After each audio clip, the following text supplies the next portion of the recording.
আসসালামু আলাইকুম ওয়া রাহমাতুল্লাহি ওয়া বারাকাতুহু। আজকে কিছু নামাজের কথা নিয়ে কিছু বলবো। যেমন আমরা যখনই নামাজ পড়ি, ফরজ নামাজের পর যখন আমরা সকলে বসে থাকি, তখন অনেকেই আঙুল গুনি, যাকে বলা হয় তাসবিহ গোনা। এখন যারা প্রতিনিয়ত নামাজ পড়ে তারা তো জানে যে এই জায়গায় কি পড়তে হয়, কিন্তু যারা নতুন তারা জানে না। এবং অনেক এরকম ভাই আছে যারা নামাজ পড়ে, দেখে যে আঙুল গুনছে, কিন্তু তারা জানে না সেই জায়গায় তারা কি পড়ছে। তো এখানে যে তাসবিহগুলো পড়া হয় এর ফজিলত অনেক বেশি। কেন আমরা জানতে পারি, হাদিস শরীফে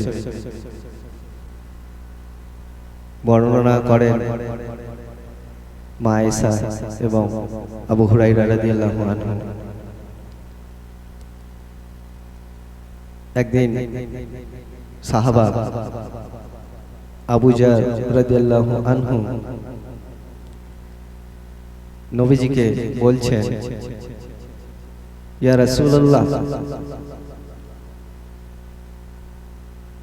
ধনীরা, যারা ধনী ব্যক্তি, তারা সওয়াবের দিক থেকে, নেকির দিক থেকে আমাদের থেকে অনেক অনেক এগিয়ে যাচ্ছে। কেন না? আমরা যেভাবে নামাজ পড়ি তারাও সেভাবে নামাজ পড়ে, এবং আমরা যেভাবে রোজা রাখি তারাও সেভাবে রোজা রাখে। কিন্তু যেহেতু তাদের অর্থ সম্পদ বেশি, তাই তারা দান সদকা বেশি করে থাকে, যে কারণে তাদের সওয়াবও বেশি। অর্থাৎ সওয়াবের দিক থেকে তারা অনেক অনেক বেশি সওয়াব পেয়ে থাকে। এই কথা শুনে নবীজি, আল্লাহর রাসূল হযরত মুহাম্মদ সাল্লাল্লাহু আলাইহি ওয়াসাল্লাম তিনাকে বললেন, তবে আমি কি তোমাকে এমন কতগুলি কলমার কথা বলবো না, যেগুলো তুমি প্রতিনিয়ত ফরজ নামাজের পর যদি আমল করো, তাহলে যারা সওয়াবের দিক থেকে তোমাকে অতিক্রম করে চলে গেছে, তুমি তাদের স্তরে পৌঁছে যাবে, এবং তোমার মতো আমল করা ছাড়া তোমার স্তরে কেউ পৌঁছাতে পারবে না। এই কথা বলার পর সেই সাহাবা আবু জার রাদিয়াল্লাহু আনহু বললেন, ইয়া রাসূলুল্লাহ সাল্লাল্লাহু আলাইহি ওয়াসাল্লাম, বলুন। তিনি বললেন যে প্রতি ফরজ সালাতের পর পড়বে 33 বার সুবহানাল্লাহ, 33 বার আলহামদুলিল্লাহ, এবং 34 বার আল্লাহু আকবার। এই তাসবিহগুলো আমরা নবীজির কথা অনুযায়ী নামাজের শেষে আমরা আমল করে থাকি। তো যে ভাইরা জানে না যে কতবার পড়তে হয়, কিভাবে পড়তে হয়, তারা আমি যে বললাম এবং আমি যে হাদিসটি শোনালাম, যেখানে নবীজি বলেছেন 33 বার সুবহানাল্লাহ, 33 বার আলহামদুলিল্লাহ এবং 34 বার আল্লাহু আকবার, এইটা যে পড়বে তার সব অনেক বেশি হবে। এবং যে যত আমলই করুক, এই তাসবিহ যে পড়বে তার নেকি অনেক বেশি হবে। এরপর অন্য এক বর্ণনায় আসছে, যেখানে আস রাদিয়াল্লাহু আনহু বর্ণনা করছেন যে নবী করিম সাল্লাল্লাহু আলাইহি ওয়াসাল্লাম একদিন ইরশাদ করলেন, আমাদেরকে বললেন যে এমন দুটি আমল আছে যে আমল দুটি করলে মানুষ খুব সহজেই জান্নাতে যেতে পারে। আমল দুটি খুব সহজ, কিন্তু আমলের দিক থেকে সংখ্যায় লোক রয়েছে খুব কম, অর্থাৎ এই আমল খুব কম সংখ্যক লোকই করে। তখন সাহাবাগণ বললেন, ইয়া রাসূলুল্লাহ সাল্লাল্লাহু আলাইহি ওয়াসাল্লাম, সেই আমল দুটি কি? তখন নবীজি তাদেরকে বললেন, প্রতি ফরজ সালাতের পর 10 বার করে সুবহানাল্লাহ, আলহামদুলিল্লাহ এবং আল্লাহু আকবার তোমরা পাঠ করবে। তাহলে একটি হলো প্রতি ফরজ সালাতের পর, এবং দ্বিতীয়টি হচ্ছে যখন তোমরা শয্যায় যাবে অর্থাৎ ঘুমোতে যাবে, তখন 100 বার করে অর্থাৎ 100 বার করে তোমরা পড়বে সুবহানাল্লাহ, আলহামদুলিল্লাহ, আল্লাহু আকবার।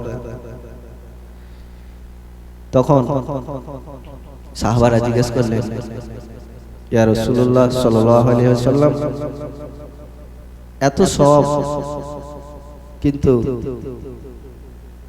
আমলের দিক থেকে সংখ্যায় লোক কম কেন? তিনি বললেন, কারণ হচ্ছে যখন তোমরা নামাজ পড়তে উপস্থিত হও, তখন শয়তান তোমাদের কাছে আসে এবং সে বিভিন্ন রকম চিন্তা ভাবনা তোমাদের মাথায় নিয়ে আসে, ফলে তোমরা এই তাসবিহগুলো পড়ো না। এটি হলো 1 নম্বর। এবং 2 নম্বরে বলা হচ্ছে যখন তোমরা ঘুমোতে যাও, একটি যেহেতু বলা হয়েছে নামাজের পর, তাই নামাজে, এবং দ্বিতীয়টি হচ্ছে যখন তোমরা ঘুমোতে যাও, তখন শয়তান তোমাদের মাথায় হাত বুলিয়ে তোমাদেরকে এমন ঘুম পাড়ায় যে তোমরা এই তাসবিহগুলো আর পড়ো না, যে কারণে আমলকারীর সংখ্যা খুবই কম। তো হাদিস থেকে এবং নবীজির কথা অনুযায়ী আমরা জানতে পারলাম যে এই কলিমা তাসবিহগুলি খুবই ফজিলতপূর্ণ, তাই এগুলিকে আমরা আমল করব। যে ভাইরা জানে না কিভাবে পড়তে হয়, মসজিদের যিনি ইমাম আছেন তিনার কাছে জিজ্ঞেস করে নেব আমলগুলি কিভাবে গুনতে হয়। যারা আঙুল গুনতে জানে, অর্থাৎ একটি আঙুলে 4টি গিট, এই গিট হিসেবে যদি কেউ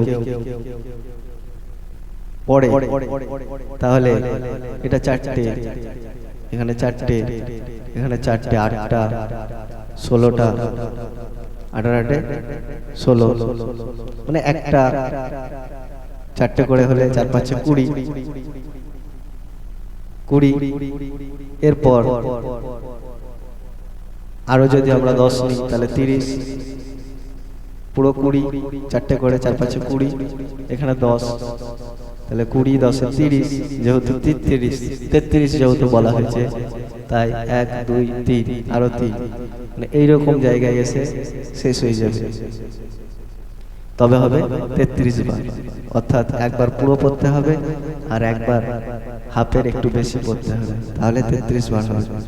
অনেকে দেখায় যে একটা আঙুলে দুটো করে থাকে, অর্থাৎ এই যে একটাতে এপিট ওপিট মিলিয়ে 1 2 3 4 5 6 7, তাহলে একটাতে 7 বার, একটা আঙুলে 7 বার, একটা হয় একটা আঙুলে 4 বার, আর একটা হয় এই যে গিঁটগুলো আছে তার এক প্রান্ত এবং অপর প্রান্ত এরকম ভাবে গুনলে হয় দুবার করে। তাহলে 1 2 3 4 5 6 7, একটা আঙুলে যদি 7 হয়, আমাদের এই বুড়ো আঙুলে এগুলোতে যেমন 4টি ভাঁজ আছে, বুড়ো আঙুলে কিন্তু 4টি নেই, এখানে 3টে ধরা হয়। তাহলে আমি যদি 7টা 1 2 3 4 5 টোটাল 5টা আঙুল, 5টা আঙুলের মধ্যে এই আঙুলটা যদি আমি বাদ দিয়ে দিই তাহলে থাকলো 4টে। তাহলে এই 4টে আঙুলকে যদি 7 দিয়ে গুণ করা হয় তাহলে 4 7 28, 4 7 28, আর এইখানে আসছে 1 2 3 4 5, তাহলে 28 আর 5 এগুলো হলো যেহেতু 4টে করে আছে, এটা 3টে আছে ঘর, তাহলে এতে আসছিল 7টা করে, এতে দুটো কমে যাবে, এই বুড়ো আঙুলটায় দুটো কমে যাবে, তাই এতে 7টা হবে না 5টা হবে। তাহলে 28 আর 5-এ 28 29 30 31 32 33। তাহলে যদি কেউ একবারে গুনতে চায় তাহলে সে গুনবে এক একটা যে গাঁটের যে ভাগ আছে 1 2, অর্থাৎ একটাতে দুবার গুনবে এপিঠ ওপিঠ, অর্থাৎ একবার এইদিকে একবার এইদিকে, তো এরকম ভাবে গুনলে একবারেই হয়ে যাবে। আর যদি মনে করে যে যেমন আছে 4টে 4টে করে এরকমই গুনবে, তাহলে একবার ফুল গুনবে, তাহলে হবে 20, এবং তারপর 10, এখানে 10 30 এবং আরো 3 33, এইভাবেই তসবিহ গুনতে হয়। আর তসবিহ দানাও পাওয়া যায়, যেহেতু আমরা জানি যে আমাদের হাত পা আমাদের কৃতকর্মের সাক্ষী দেবে, তাই আমরা সুন্নতি তরিকা অনুযায়ী আঙুলের গাঁট গুনেই আমরা তসবিহ পাঠ করব। কেন না, ওখানে যে হাদিসটি বর্ণনা করা হলো, যেখানে বলা হলো যে আস রাদিয়াল্লাহু আনহুর বর্ণনায় যেখানে বলা হলো তোমরা শয়নে এবং নামাজের ফরজ নামাজের পর, অর্থাৎ ঘুমাবার সময় এবং ফরজ নামাজের পর যে তসবিহ গোনার কথাটা বলা হয়েছে, সেখানে বর্ণনাকারী বলেন যে যখন তিনি আমাদেরকে এই তসবিহগুলো শিক্ষা দিচ্ছিলেন তখন নবী করিম সাল্লাল্লাহু আলাইহি ওয়াসাল্লাম তিনার আঙুলের দ্বারা তসবিহ পাঠ করছিলেন। তাহলে যেই সময় তিনি সাহাবীদেরকে তালিম দিচ্ছিলেন সেই সময়তে তিনি স্বয়ং নিজেও সেই তসবিহগুলো পাঠ করছিলেন। তাহলে এই তসবিহগুলো হচ্ছে খুবই নেকির দিক থেকে এবং সওয়াবের দিক থেকে খুবই গুরুত্বপূর্ণ।